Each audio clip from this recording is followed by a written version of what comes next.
बच्चों, आपका इस चैप्टर का लास्ट क्वेश्चन है। वो लास्ट क्लास में मैं आपको बताना भूल गया था। आपकी तकनीकें सारी पूरी कंप्लीट हो चुकी हैं। तो जो मैंने आपको क्रियात्मक फोरमैनशिप के बारे में बताया था कि 8वें नंबर की तकनीक है, तो ये एक्चुअल में 9वें नंबर की थी। एक जो तकनीक मुझे लग रहा था कि बच गई है, लेकिन वो ऑलरेडी कंप्लीट हो गई थी। खैर, तो 8 तकनीक आपकी पहले हो गई थी। 9वें नंबर की तकनीक मैंने आपको लास्ट क्लास में करा दी। तो इसके चारों जो प्रिंसिपल थे वो भी कंप्लीट हो चुके हैं और टेक्निक्स भी कंप्लीट हो चुकी हैं। लास्ट बस एक क्वेश्चन बचा है आपका कि प्रबंध के जितने भी सिद्धांत अभी तक आपने पढ़े, चाहे वो वैज्ञानिक प्रबंध के पढ़े हों और चाहे हेनरी फ्यूल के पढ़े हों, मतलब चाहे टेलर के पढ़े हैं और चाहे दूसरे वाले जो फ्यूल के पढ़े हैं, तो इन सब का जो आपने पढ़ा है, ये प्रबंध के सिद्धांत जो है, इनका क्या महत्व है? अगर आप अपनी फैक्ट्री में देखो या कोई भी बड़ी फैक्ट्री हो चाहे छोटी फैक्ट्री में, इनका क्या महत्व है? तो सिंपल सही है। अगर आपने सारे सिद्धांत समझ लिए हैं तो आप इनके महत्व के बारे में भी बता सकते हो। तो जितने भी प्रबंधक हैं उनको ये ज्ञान उपलब्ध कराते हैं, और वो ज्ञान कैसा है? उपयोगी ज्ञान। तो सबकी हेल्प होती है, जितने भी मैनेजर्स हैं सबको उपयोगी ज्ञान मिलता है कि अपनी फैक्ट्री में किस प्रकार से काम करवाएं। अगर वो इन सिद्धांतों को, चाहे वो हेनरी फ्यूल के सिद्धांत हो चाहे एफ.डब्ल्यू. टेलर के सिद्धांत हैं, अगर उनका वो उपयोग करेंगे, उनकी तकनीकों का उपयोग करेंगे, तो डेफिनेटली उन्हें अच्छे रिजल्ट मिलेंगे। इसी से बनता है हमारा सेकंड पॉइंट। जितने भी हमारे पास संसाधन है, भूमि, श्रम, पूंजी, उद्यम, हमारा जो पैसा लगा हुआ है, हमारी जो मशीनरी लगी हुई है फैक्ट्री के अंदर, उनका कुशलतम उपयोग हो पाता है। मतलब कुशलतम उपयोग मतलब कि हमें पता है कि इतना टाइम लगना चाहिए, हमें पता है कि इतनी लागत आनी चाहिए। अगर वो लागत इससे ज़्यादा आती है तो कहीं ना कहीं कुछ ना कुछ कमी है। तो इन सब तकनीकों का प्रयोग करके, इन सब सिद्धांतों का प्रयोग करके हम अपने साधनों का पूरी तरह से उपयोग कर पाते हैं। जो मशीन केवल 8 घंटे चल पा रही है, उस 8 घंटे की फैक्ट्री के अंदर भी, या 8 घंटे के टाइमिंग में भी केवल 4 से 5 घंटे चल पाती है। बाकी के 3 घंटे लेबर काम तो कर रही है, लेकिन उसकी प्रोडक्टिविटी नहीं है। तो हम क्या करेंगे? इन सिद्धांतों का प्रयोग करके मशीनरी को कम से कम 7 से 7.5 घंटे प्रयोग करवा पाने लायक अवस्था में आ जाते हैं। तो जो मशीनरी केवल 4 से 5 घंटे काम करवा पा रहे थे, हम अब 7 से 7.5 घंटे काम करवाएंगे, तो डेफिनेटली उसका अच्छा रिजल्ट ही मिलेगा। तो लेबर का भी अच्छा यूज़ होता है, पैसे का हमारा अच्छा यूज़ होता है, तो साधनों का कुशलतम उपयोग हम ढंग से कर पाते हैं। इसी प्रकार से जो वैज्ञानिक निर्णय लेने हैं, तो उसके लिए भी प्रबंधकों को अच्छा बेनिफिट मिलता है।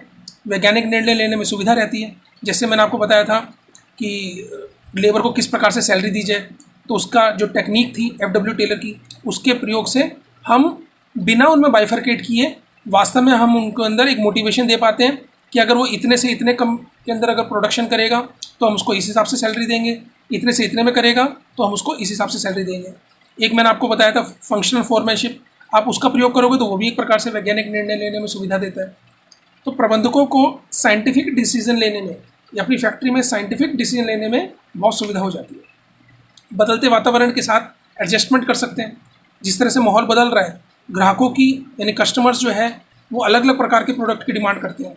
तो अलग अलग प्रकार के प्रोडक्ट को पूरा करने के लिए हमें अपनी फैक्ट्री में भी बहुत ज़्यादा बदलाव की ज़रूरत होती है, लेबर के साथ भी बहुत ज़्यादा बदलाव की ज़रूरत पड़ती है। तो हम तभी कर पाएंगे जब हम इन सिद्धांतों का पालन कर पाएँ। तो इन सिद्धांतों की हेल्प से हम अपनी फैक्ट्री के अंदर वैज्ञानिक निर्णय भी ले पाते हैं, साधनों का भी कुशलतम उपयोग कर पाते हैं, साथ ही साथ बदलते हुए वातावरण के साथ एडजस्टमेंट भी बैठा पाते हैं। और लास्ट पॉइंट है इसमें कारण व परिणाम का संबंध। कारण व परिणाम मतलब कि हमें पता है कि अगर हम, जैसे एग्जांपल के लिए माने कि अगर हम अपने काम को छोटे छोटे टुकड़ों में बांटें तो उसका परिणाम ये आएगा। ये सिद्धांत मतलब जो हेनरी फ्यूल के सिद्धांत थे या टेलर के सिद्धांत थे, वो ये बताते थे कि अगर आप ये करोगे तो उसका रिजल्ट ये आएगा, ये पहले से निर्धारित है। जैसे एग्जांपल के लिए अगर हम मानसिक क्रांति वाले रूल को फॉलो करेंगे, उसकी टेक्निक को फॉलो करेंगे, तो अगर आप दोनों पक्षों के साथ मिल करके काम करेंगे तो आपको उसका परिणाम ये मिलेगा। अगर आप दोनों पक्षों में हमेशा लड़ाई झगड़ा रखेंगे तो उसका परिणाम ये आएगा। तो जितने भी वैज्ञानिक सिद्धांत हैं वो इस बात को, कारण व परिणाम के संबंध को भी पूरी तरह से व्याख्या देते हैं उसकी, कि आप जितना गुड़ डालोगे उतना मीठा होगा। मतलब जिस हिसाब से काम करोगे उसका रिजल्ट ये आएगा। तो ये थे बच्चों प्रबंध के सिद्धांतों का महत्व। नेक्स्ट क्वेश्चन है बच्चों इसमें कि हेनरी फ्यूल के जितने सिद्धांत, आपने 14 सिद्धांत पढ़े थे, और टेलर की जो आपने 9 तकनीक पढ़ी हैं और इनके जो सिद्धांत पढ़े हैं, इनमें मुख्य अंतर क्या है? वैसे तो अंतर आपकी बुक के अंदर 5-6 दे रखे हैं, लेकिन मैंने बस खाली 2 अंतरों के बारे में बात कर रहा हूँ, 2 डिफरेंसेस के बारे में बात करना चाह रहा हूँ। तो 2 अंतर क्या है?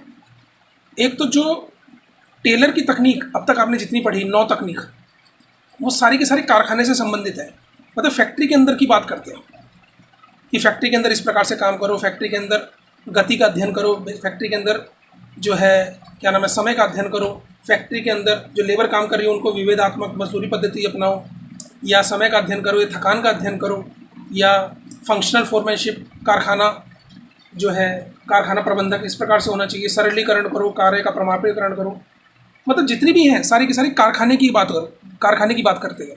जबकि फेयोल के जो सिद्धांत थे 14 सिद्धांत, उनमें सब में डिसीजन मेकिंग पावर की बात होती थी, मतलब उच्च स्तरीय प्रबंधक को किस प्रकार से काम लेना चाहिए, श्रमिकों के साथ किस प्रकार से काम लेना चाहिए।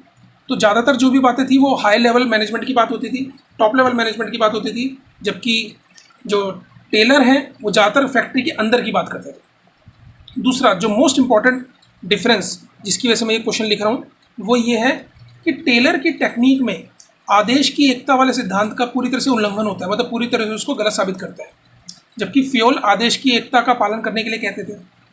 हेनरी फ्योल ने एक सिद्धांत दिया था आदेश की एकता, जिसमें हमने पढ़ा था, बहुत इंपॉर्टेंट भी आदेश की एकता और निर्देश की एकता।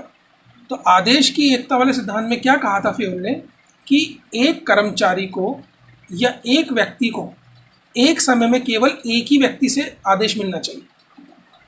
ध्यान होगा, नहीं ध्यान तो दोबारा से आप देख लीजिएगा वो वाला लेक्चर।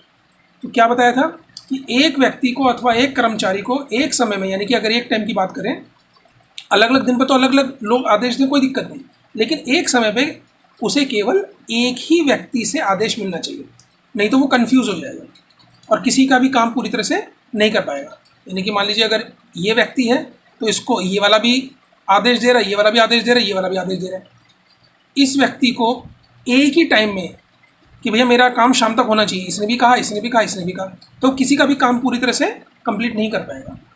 ठीक है, तो ये था आदेश की एकता, आदेश केवल एक से ही मिले। ये बात किसने कही थी? हेनरी फ्योल ने। जबकि टेलर ने क्या कहा, देखो मैंने आप लोगों को समझाया था क्रियात्मक फोरमैनशिप। तो इसमें देखो कर्मचारी जो है, इन कर्मचारियों को एक ही टाइम पर इन 4 लोगों से आदेश मिल रहे हैं। टोली नायक भी उसे आदेश दे रहा है, गति नायक भी, मरम्मत नायक भी और इंस्पेक्टर भी। उसके अलावा ये 4 लोग भी हैं, उसके अलावा ये 2 लोग भी हैं, उसके अलावा ये भी हैं। तो एक ही टाइम पर इन श्रमिकों को बहुत सारे लोगों से आदेश मिल रहे हैं। तो जो क्रियात्मक फोरमैनशिप है ये दी थी FW टेलर ने, और ये क्रियात्मक फोरमैनशिप पूरी तरह से आदेश की एकता वाले सिद्धांत को पूरी तरह से नलीफाई करता है, उसका पूरी तरह से उल्लंघन करता है।